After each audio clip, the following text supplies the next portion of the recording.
Oi, a gente já tinha iniciado anteriormente essa conversa, né, no outro vídeo, sobre a escolha entre PCV e VCV, né? E aí eu combinei de conversar com vocês num vídeo gravado, aprofundar um pouquinho mais, dar o meu ponto de vista, e eu até gostaria, para quem escutar esse vídeo aí até o final, a opinião de vocês também, como que é no dia a dia de vocês. Acho que isso é importante também, essa troca e ter outros pontos de vista também, tá? Bom, muitas pessoas me perguntam, né, Bruna, qual que é melhor, PCV ou VCV? Com qual que eu começo? Tem um fisioterapeuta, né, muito renomado, que pra quem estuda ventilação mecânica, obviamente já deve ter ouvido falar dele, que é o Ângelo Roncalli. Sigo ele aí há muitos anos, né, absorvo muito o conteúdo dele.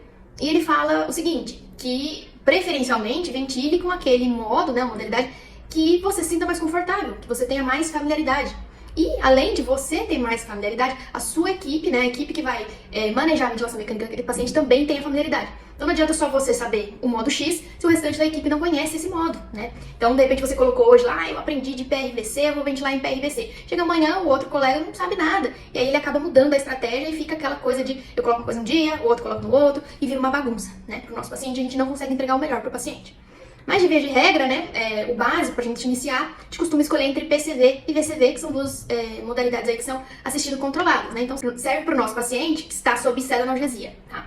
Bom, tirando essa parte da familiaridade, o que eu costumo fazer, né? Primeiro a gente admite o paciente, por exemplo, se eu não conhecer o paciente, normalmente a gente vai admitir aí conforme o protocolo da instituição, certo? Posteriormente a isso, o ideal seria fazer uma avaliação desse paciente, entender quem é esse paciente, se ele já tem alguma doença prévia, em que condições ele está sendo internado, qual é o motivo da internação, né? Qual é o motivo que levou à ventilação mecânica, e aí a gente vai conseguir aprofundar melhor entre escolher em PCV ou VCV. Em via de regra, como é que eu penso nisso, tá? PCV costuma ser uma ventilação um pouco mais fácil de manusear. Por quê? Normalmente, né, na maioria dos nossos ventiladores aí, quando a gente ventila a pressão, né, a gente controla a pressão e controla o tempo inspiratório. Então eu não controlo o fluxo ele é livre, né? Então, a depender da demanda do paciente, o ventilador vai entregar mais ou menos fluxo. Isso reduz significativamente, né, as assincronias de fluxo, que são assincronias muito comuns, tá? Então, auxilia bastante nesse aspecto, tá? Por outro lado, o VCV, ele é interessante principalmente naqueles pacientes que têm aí risco iminente de hipoventilação. Quem são esses pacientes, né? Os pacientes que são muito sedados, tá? Totalmente entregue à ventilação, aqueles que contam com bloqueio neuromuscular também, aqueles pacientes que eu preciso ter um controle rigoroso, por exemplo, do CO2, um paciente neurocrítico, eu preciso ter um controle bem rigoroso do CO2, talvez seja vantajoso ventilar esse paciente em VCV. Pacientes com doença neuromuscular, pacientes enfraquecidos, né? Eu também preciso ter um controle desse CO2, né? Porque a possibilidade de hipoventilar é muito alta, né? Então esses pacientes podem reter muito CO2 por hipoventilação, já que eles são fracos, né, pensando em musculatura respiratória, a possibilidade, né, a chance de atelectase é muito alta, né. Então, também é interessante ventilar esses pacientes em volume. Pacientes que têm redução do drive, por alguma doença neurológica também, interessantíssimo ventilar a volume. Por exemplo, uma outra população que é muito interessante e muito importante se ventilar a volume é os pacientes com SARA, né? São aqueles pacientes que eu preciso ter também um controle rigoroso lá do volume corrente, a gente vai adotar uma estratégia protetora.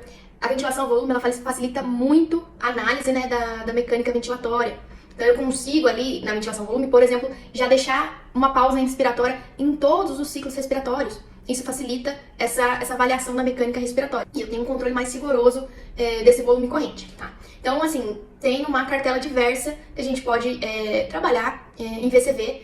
Tem vários aí pacientes, vários perfis de pacientes que a gente pode trabalhar em PCV. Apesar de que quando a gente entra nas UTIs aí, a maioria dos lugares utiliza-se mais PCV. A gente vê muito mais PCV do que VCV, talvez por essa dificuldade também de trabalhar com fluxo, né? Então, hoje alguns ventiladores estão vindo aí com o modo VCV sem fluxo, né? Controlando o tempo também, muito parecido com o PCV. Mas os ventiladores mais antigos, a gente precisa regular, né, ajustar o fluxo inspiratório. Isso às vezes causa um pouco de dificuldade nas pessoas, principalmente aquelas pessoas que estão iniciando na ventilação mecânica, tá? De uma maneira geral, o PCV também, gente, cumpre bem a função, tá? Se tem paciente aí com risco de vazamento, o PCV é mais interessante, tá? Aquele paciente que não está totalmente sedado, não está totalmente entregue à ventilação mecânica, o PCV costuma ser mais confortável, mais sincrônico que o VCV. Então, se é um paciente aí que tem um pouco de superficialização na ventilação mecânica, eu já gosto de utilizar o modo pressórico. Tá? Eu acho que fica bem mais confortável, bem mais sincrônico pro paciente do que o modo VCV, principalmente quando a gente tem que setar lá o fluxo inspiratório, né? Se o meu paciente está começando a despertar, se ele tem alguma interação na ventilação mecânica, setar, né, um fluxo inspiratório, manter o fluxo inspiratório igual em todas as respirações, aumenta muito esse risco aí de assincronia, né? Então pode ficar ruim, né, posteriormente essa ventilação mecânica. Então eu costumo fazer essa avaliação, tá? Primeiro, eu sempre falo pra vocês a importância da gente avaliar os gráficos, né? Avaliar como que o paciente está, se ele tem um perfil mais obstrutivo, se ele tem um perfil mais restritivo. Aí a gente pode entrar também aí nas particularidades e nas especificidades das doenças, né? Então, um perfil mais obstrutivo, um perfil mais restritivo, como que eu vou manejar essa ventilação mecânica, tá? Então tem essas particularidades também, mas justamente eu sempre bato na tecla de que vocês precisam aprender a fazer essa avaliação, porque nem sempre um paciente que tem aí uma doença obstrutiva, ele está com comportamento obstrutivo naquele momento. Ele pode ter uma doença aí grave e que caracterizou aí um perfil restritivo naquele momento. Então tem que, de repente, mudar essa estratégia ventilatória para aquele determinado paciente, né? Então não é a doença que ele tem de base que vai determinar toda a ventilação mecânica. Eu preciso avaliar como ele está hoje. Obviamente, isso nos ajuda muito, tá? Entender isso ajuda muito, mas eu preciso avaliar como está aquele paciente hoje, tá? Assim como existem pacientes, por exemplo, o paciente com DPOC, né? Então é uma doença de perfil obstrutivo, mas tem DPOC e DPOC, né? Então tem DPOC que às vezes a gente consegue, por exemplo, aumentar a frequência respiratória para tentar reduzir o CO2 desse paciente. E tem aquele paciente que está tão obstrutivo que às vezes a mínima elevação da frequência respiratória cursa com aprisionamento aéreo, cursa com alto PIB e faz esse paciente piorar, faz esse paciente reter mais CO2. Aí a gente fica, meu Deus, mas eu aumentei a frequência, não era para diminuir o CO2?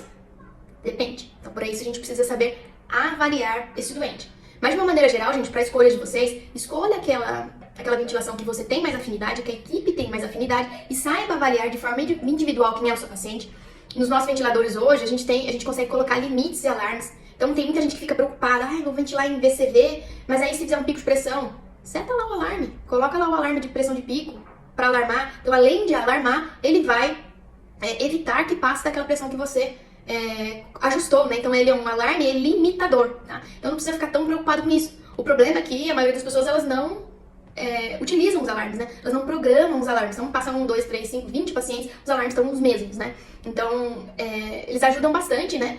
Na hora às vezes desse medo, né? Não vou colocar aqui porque eu tenho medo de fazer uma pressão de pico muito alta, ou eu não vou colocar esse porque o volume pode ficar muito alto, ou o volume pode ficar muito baixo. No final das contas, sai muito parecido, tá? Mas, assim, com o decorrer da experiência, que vocês vão passar a ventilar mais pacientes, vocês vão ver que tem perfis de pacientes que se adequam melhor à pressão, perfis de pacientes que se adequam melhor ao volume controlado, tá? Então a gente precisa estudar e individualizar essa ventilação mecânica. Se você tem alguma outra opinião, alguma outra visão, quer complementar alguma coisa, pode comentar aqui. Se quiser tirar uma dúvida, se quiser fazer esse complemento, eu estou aí aberta a receber esses comentários.